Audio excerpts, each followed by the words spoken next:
In the previous video, we covered the Battle of Parwan, and the link to that episode is in the description. Today we turn to the Battle of the Indus. The last episode ended with Jalal al-Din fleeing the collapsing Khwarazmian Empire after his victory at Parwan, while Genghis Khan prepared to pursue Jalal al-Din. So, after the victory at Parwan and the disastrous split that followed, Jalal al-Din had only one option: flee southeast toward the Indus River before Genghis Khan caught him. But the Mongols did not pursue him. They hunted him. Across 600 kilometers of mountains and plains, they closed the distance with terrifying speed, cutting down his rearguard, denying him rest, denying him time. And at last, on a cold dawn in late November 1221, as Jalal al-Din's exhausted army reached the riverbank, the Mongols appeared on the horizon like a dark storm rolling across the earth. Jalal al-Din knew instantly there would be no escape unless he made one. The boats behind him were still incomplete. The Indus was a wall of roaring water, and in front of him marched 50,000 Mongol riders led by Genghis Khan himself. With calm determination, Jalal arranged the troops he had left, some 20 to 30,000 men.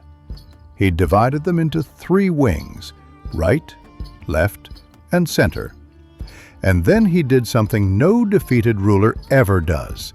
He placed himself at the very front, where every soldier could see him. Because today he would either carve a path through the Mongols or die with honor. The Mongols struck first. A sudden storm of arrows tore across the field, launched at full gallop by horse archers who seemed to move as one organism. Their shafts fell in waves, testing, probing, punishing. But Jalal had fought them before. He braced his center, then sent his cavalry wings surging forward at angles meant to disrupt the Mongol rhythm. And for a brief, incredible moment, it worked. The Mongol center wavered.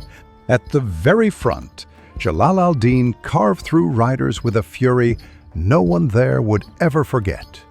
His sword flashed in arcs of iron and light.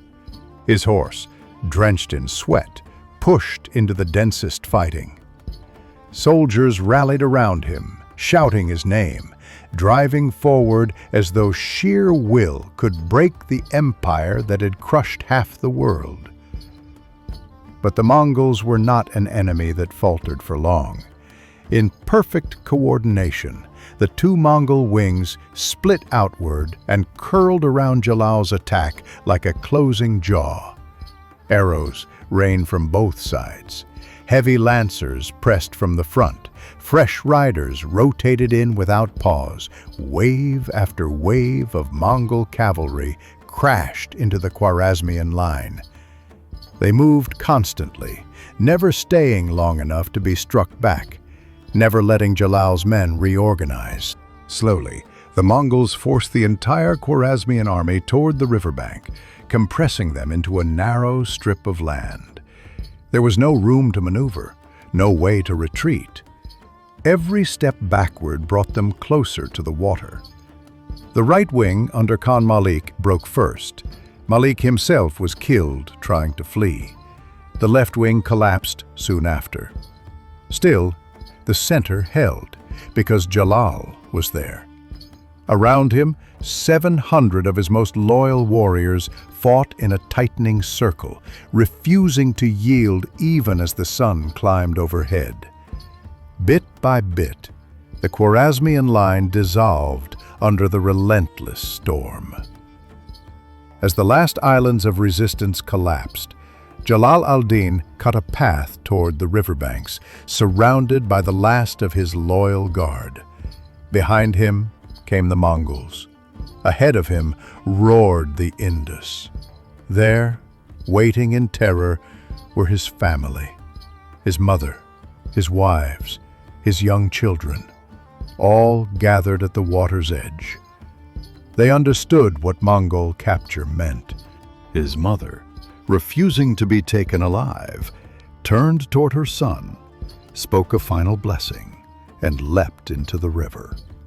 His wives followed. Their bodies vanished into the freezing torrent. Moments later, Mongol riders overran the shore. They seized one of Jalal al-Din's young sons and killed him before his eyes. This was the moment when an army collapsed into a tragedy. With the Mongols closing in, Jalal al-Din mounted his horse and looked across the raging river. Behind him, from a rise above the battlefield, Genghis Khan watched, waiting to see what the young sultan would do. Jalal al-Din kicked his horse into a gallop. The ground fell away.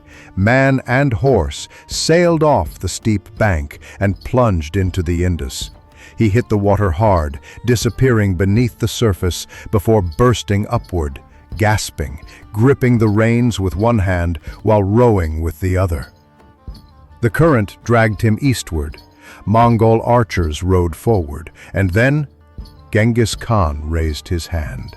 He stopped his archers, declaring that no man with such courage should be killed while fleeing for his life, even though he had originally ordered that Jalal be taken alive. Genghis continued watching Jalal al-Din fight the river with the same ferocity he had shown on the battlefield. And then the great Khan, the conqueror of empires, said the words that would echo through history. What happiness for a father to have such a son. This was awe. A conqueror recognizing a worthy foe, a warrior honoring another warrior. Jalal al-Din reached the far shore alive, and then he vanished into the forests near Attock, in present-day Pakistan.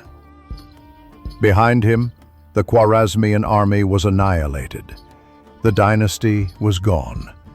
Everything he had ever fought for lay dead on the banks of the Indus. But Jalal al-Din did not die that day. He would fight again, in India, in Azerbaijan, and beyond. That, however, is a story for another video. If you found this story fascinating, subscribe to Warology for more on Genghis Khan's campaigns and the wars that changed the world.